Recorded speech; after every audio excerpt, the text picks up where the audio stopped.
The first ever pharmaceutical was derived from a plant. Prior to that, doctors used strychnine, mercury, arsenic, and bloodletting. The first drug was morphine, extracted from the opium poppy. Pretty amazing pain relief, but not so good for functioning in your life.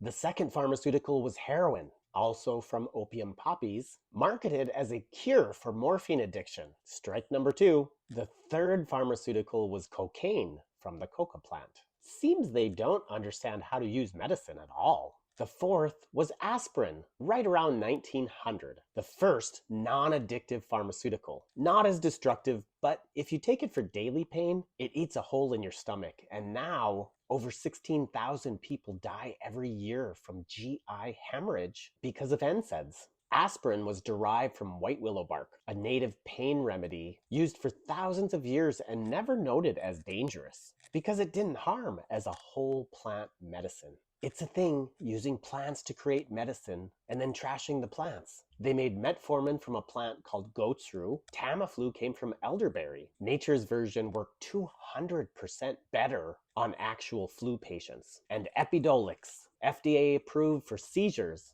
is actually CBD.